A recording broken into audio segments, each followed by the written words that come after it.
Buenas tardes, mi nombre es Ernesto García Castorena y el día de hoy voy a exponer sobre la enfermedad de síndrome de Rett con motivo de la evaluación del tercer parcial de la materia de genética. Bueno, en cuanto a generalidades, el síndrome de Rett es un trastorno genético neurológico y de desarrollo poco frecuente que va a afectar la forma en la que el cerebro se desarrolla.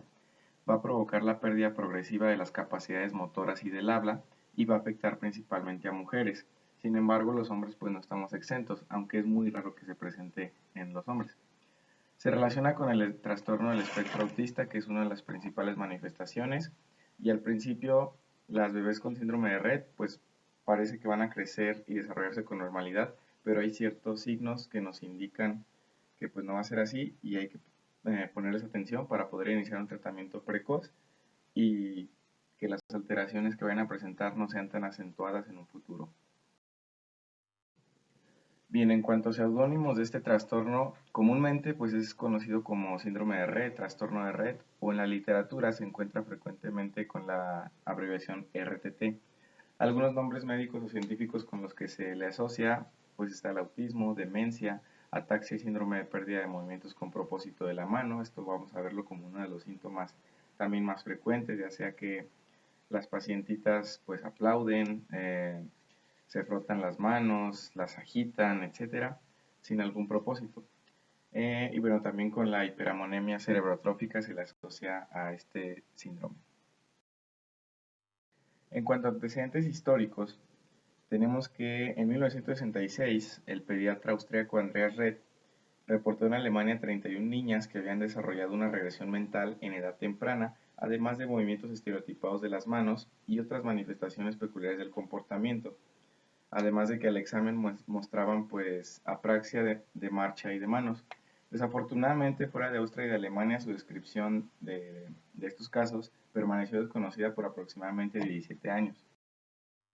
Entonces, 12 años después de esta publicación del Dr. Rett, en 1978, Ishikawa y otros doctores publican en Japón una serie de casos, de 3 casos con síntomas y signos idénticos a los reportados por el Dr. Red, pero pues sin tener conocimiento previo de estos casos.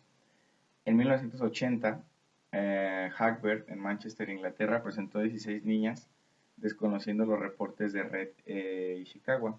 Igual, niñas que coincidían con los signos y síntomas que se habían presentado previamente, pero pues no los conocía el doctor Hagbert. Y en noviembre de 1983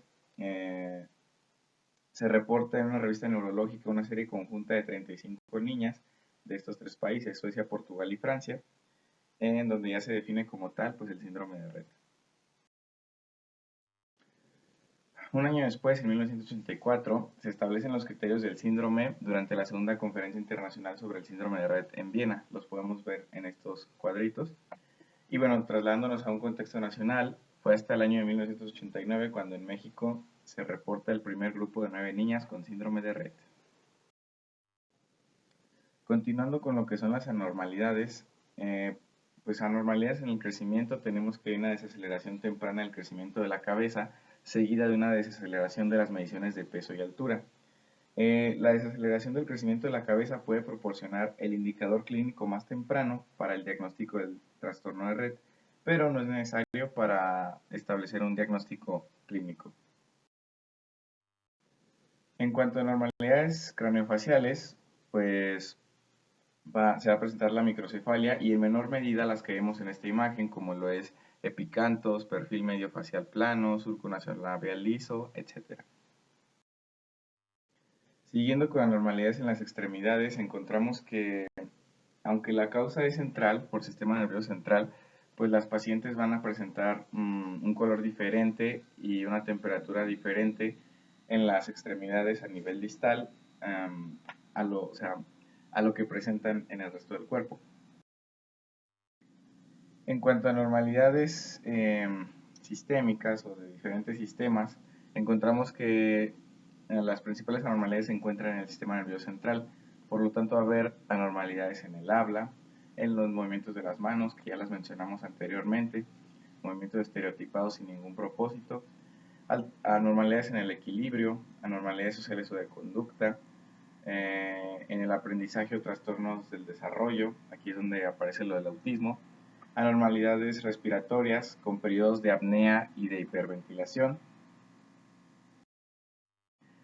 Eh, Algunas otras como bruxismo, babeo, hipomimia, crisis oculógica, convulsiones e incluso un periodo QT alargado.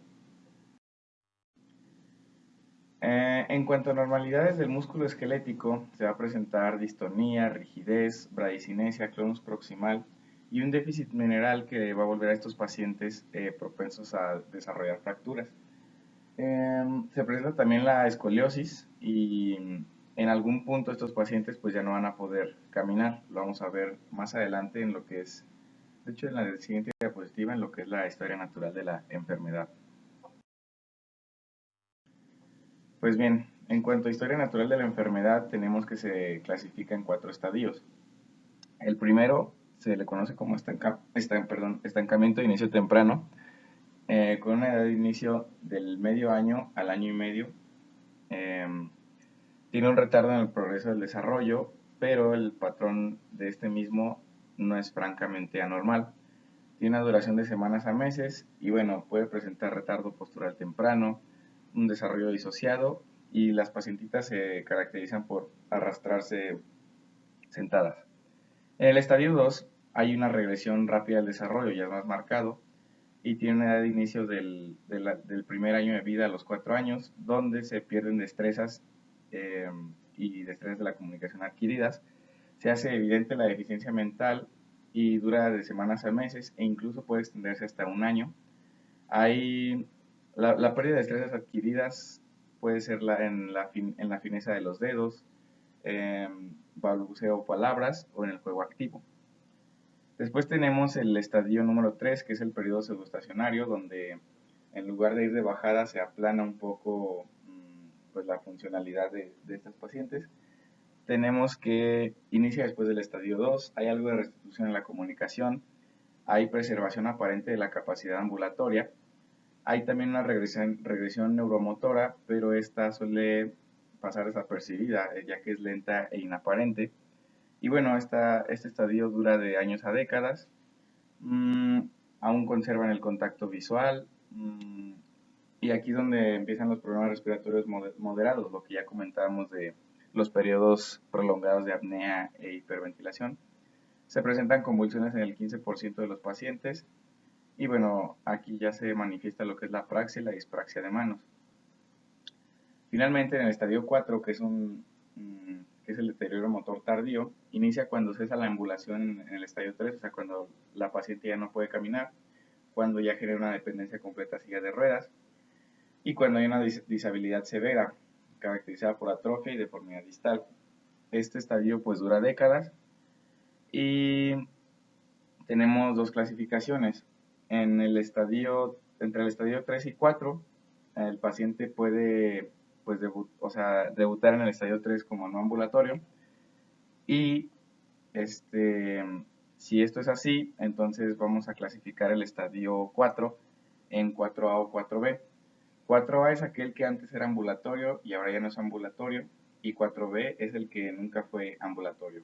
O sea que el síndrome de Rett se manifestó de forma agresiva o severa. Muy bien, en cuanto a la etiología diagnóstico genético, la causa es una mutación en el gen MSP2, que es una proteína fijadora de la metilcitosina. Se encuentra en el cromosoma X y contribuye al desarrollo del cerebro. En cuanto a la fisiopatología, pues bueno, eh, hay mutaciones de nuevo en el gen MSP2 que van a hacer que disfuncione. Por lo general son de origen paterno, ya que en el origen materno es muy raro. Y bueno, tenemos aquí este cuadrito en donde se explica. Tenemos el gen MSP2, como ya lo dijimos, es un regulador de alto nivel de todo el genoma involucrado en la represión y activación transcripcional. Entonces, cuando hay mutaciones o hay un déficit en el gen MSP2, hay una falla en la maduración y mantenimiento sináptico cortical y hay una expresión aberrante de genes diana o del desarrollo neuronal. Existe aproximadamente más de 250 variantes del gen MSP2. y el 80% de estas radica en 8 mutaciones puntuales, que son R106W, R133C, T158M, R168X, R255X, R270X, R294X y R306X. Mencionamos anteriormente que la mayoría de las disfunciones son por falla en el sistema nervioso central. ¿A qué se debe esto? No hay muchos estudios, pero en uno de los artículos que investigué mencionaba que las dendritas suelen ser más cortas en estos pacientes, y esto es debido a que las proteínas de diferenciación e expansión dendrítica cortical, como la MAP2, y las de remodelado dendrítico, como la COX o ciclooxigenasa, se encuentran reducidas.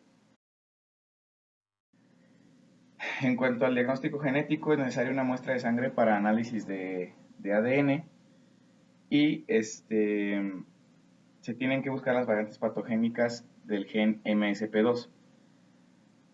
Se debe obtener la muestra de sangre para identificar las variantes patogénicas, como ya lo dije, pero tiene que ser precedido por la presencia de signos característicos del síndrome de Rett. De esta manera, el diagnóstico del síndrome de Rett, cuando el gen MSP, la prueba gen MSP2 es positiva, se realiza si se encuentra una variante patogénica en MSP2 y se cumple con los criterios clínicos. Por lo tanto, se debe combinar una evaluación clínica cuidadosa con un análisis genético o genómico apropiado. Y bien, hablando ahora de lo que es el tratamiento, el manejo consiste en tratar las condiciones asociadas, y lo óptimo es un enfoque multidisciplinario. Tenemos el control nutricional, cada 6 meses realizarlo, tener una adecuada suplementación, por lo mismo de que presentan déficit los pacientes y no es adecuado que estén en desnutrición, por lo cual hay que controlar la ingesta energética. Para el control gastrointestinal, hay que tener cuidado con la detección de enfermedades como el reflujo gastroesofágico, que suele presentarse en estos pacientes. Y bueno, es necesario iniciar una profilaxis contra el estreñimiento, ya que son muy propensos a estreñirse. En cuanto a la salud ósea, hay que estar checando constantemente la integridad de los huesos a través de densitometrías, radiografías.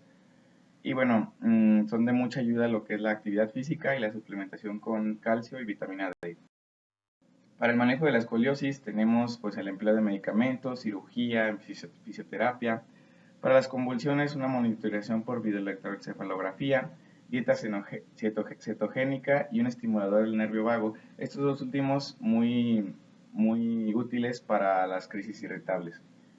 En cuanto a los trastornos respiratorios, encontramos que la naltrexona y el citrato de magnesio son medicamentos indicados para controlar los periodos de apnea e hiperventilación. En cuanto a anormalidades cardíacas, es necesaria la vigilancia por parte del cardiólogo, y se mencionaba que el propanolol ayudaba a mejorar los periodos QT largos. En cuanto a trastornos del sueño, tenemos que es necesaria una adecuada higiene del sueño, terapia cognitivo-conductual y el consumo de melatonina. Para la disfunción motora, multiterapia, como lo es la terapia física, terapia ocupacional y terapia de comunicación. Y bueno, encontramos un medicamento usado en estos pacientes llamado trofinetide, que es el trofinetide. Es un análogo de la glicina prolina glutamato, que eso significa GPE. Es una proteína que se produce de forma natural en el cerebro, la GPE. No se sabe a ciencia cierta cómo actúa la trofinetide, pero puede mejorar la función y la estructura de los nervios. Bueno, tenemos aquí una tablita de precios que vienen en dólares, lo cual desconozco porque aquí en México pues al parecer sí existe, pero pues aquí está como referencia. Y bueno, estas serían las fuentes bibliográficas primarias que utilicé para la presentación, y estas serían las secundarias. Muchas gracias.